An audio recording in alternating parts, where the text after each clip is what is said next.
Okay, guess what? It's time to review the seats on the bus.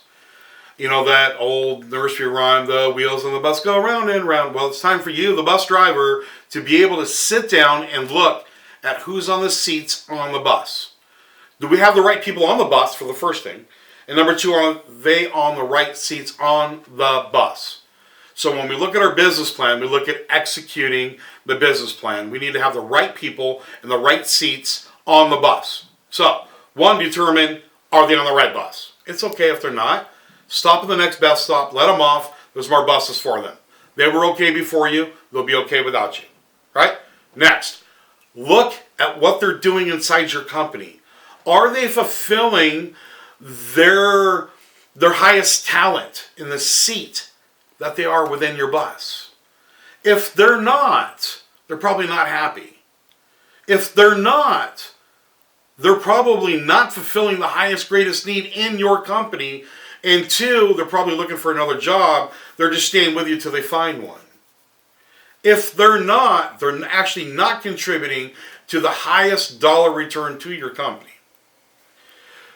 If you're looking at a great buyer's agent, however, you know they're going to be a great listing partner. However, you're keeping them there because you haven't created enough listing leads. That's your fault.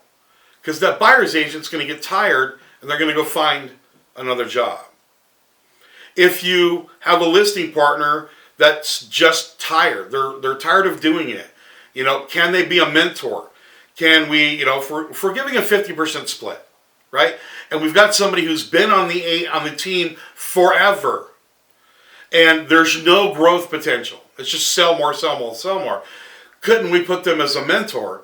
And any new agents that come on, give them 35% and give the mentor 15% to be able to mentor them for the first 3-4 months and give them a 15% split and only 35% to the new agent until they're up a certain point.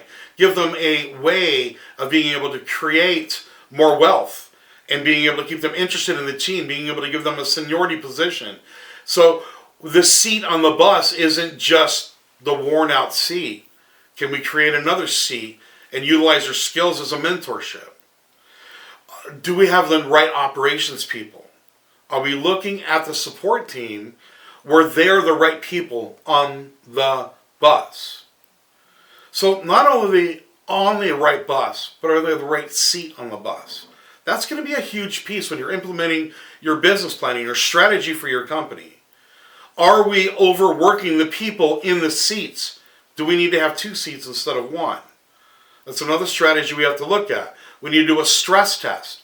We have to figure out how much a listing coordinator or a closing coordinator or an ISA or a buyer's agent, how many listing appointments can go on before they've hit their limit, where they are so frustrated they want to find another job. It's great we're providing so many leads to them, but if we overwhelm them and they can't follow up on them, we're throwing our leads in the trash, they have no work-life balance, their job is no longer enjoyable. So we need to look at the seats. We need to analyze the stress test for the seats on operations and on sales. Okay? So again, let's look at the bus. We have the right culture on the bus. We have the right people on the bus. Let's look on the seats on the bus and make sure we have the right people in the right seats. Do we need to move seats? Do we need to create seats? Right? We're going to do it. 2018 is going to be amazing.